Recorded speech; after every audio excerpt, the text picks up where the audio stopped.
अगर हिंदुस्तान में बहुत सारे ऑनेस्ट लोग हैं, बहुत सारे ऑब्जेक्टिव लोग हैं, अगर ऑब्जेक्टिव लोगों को, ऑनेस्ट लोगों को आप ये काम दोगे, पेपर लीक नहीं होगा।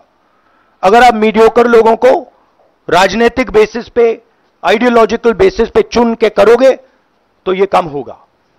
और ये मैं कह रहा हूं, दोहराता जा रहा हूं कि हर हिंदुस्तान की हर संस्था को कैप्चर कर रखा है, लीगल सिस्टम को, ब्यूरोक्रेसी को, इंटेलिजेंस एजेंसीज को, इन्वेस्टिगेटिव एजेंसीज को, एजुकेशन सिस्टम को।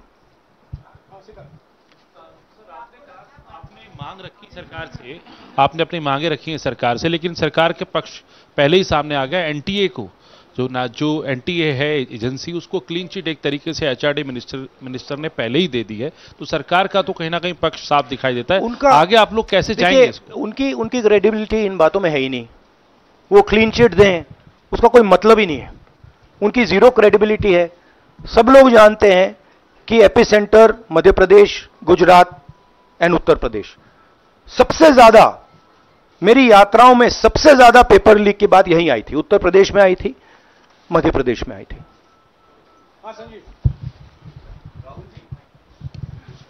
Rahul ji, NTA has conducted one test and which has been cancelled. The other is under doubt, and the court is looking into it.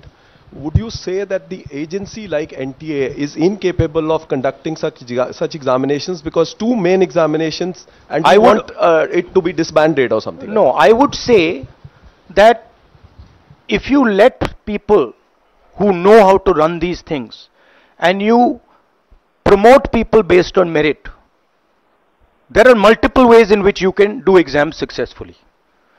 If on the other hand, you are constantly posting people who are mediocre, who do not have the skills to do these jobs, and you're posting them simply because they come from your same ideology, no system is going to work. You can change whatever system you want. If the people who are being put into that system are mediocre and being put in for the wrong reasons, it is never going to work.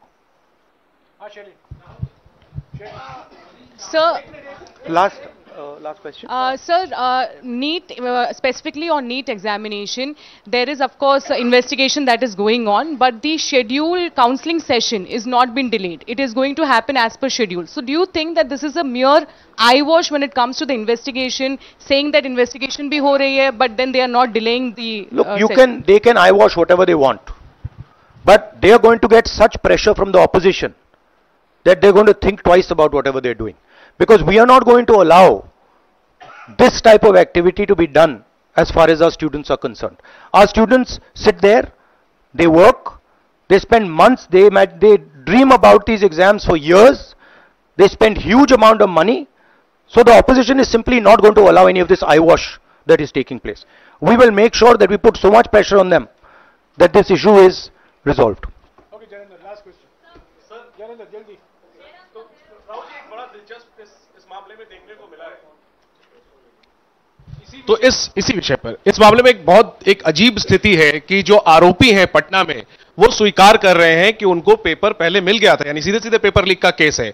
और सरकार की तरफ से पहले तो clean chit दे दी गई, paper leak से इनकार कर दिया गया, और अब बिल्कुल रेडियो साइलेंस है। नेट कैंसिल हो गया, नीट पर अभी भी स्थिति साफ नहीं है। तो ये जो स्थिति है, आरोपी कह रहे हैं पेपर लीक हुआ, मंत्री कह रहे हैं नहीं हुआ, इस पर आप क्या सोचते हैं? और नो कॉन्फिडेंस मोशन पार्लियामेंट में आप लोग लाने की कोशिश करेंगे? Silence is because Prime Minister is crippled. Right now, Prime Minister's main agenda is the Speaker. So he is not bothered about NEET, he is not bothered about all these things. He is bothered about कि भैया मेरी सरकार निकल जाए यहाँ से और मेरा स्पीकर बन जाए. Right? That is where he is right now. That's where his mind is. Right? So, essentially the main thing is that we have a government now, right, and a Prime Minister now, who will find it very difficult to function. The Prime Minister, if I might say, Rahul Gandhi का ही कहना है NEET paper leak हुआ है। राहुल गांधी ने कहा है कि दोषियों के खिलाफ सख्त कार्रवाई होनी चाहिए। पेपर लीक का मामला संसद में उठाई जाएगी। इस मामले को लेकर के राहुल गांधी का कहना है पेपर लीक राष्ट्र विरोधी गतिविधि है। और आपको बता दें कि राहुल गांधी ने कई ऐसी बातें कही हैं, हर परीक्षा में धांधली हो रही है, कोई भी परीक्षा उठा लीजिए, पेपर लीक हो जाते हैं। बिहार में पेपर लीक मामले की जांच होनी चाहिए, राहुल गांधी का कहना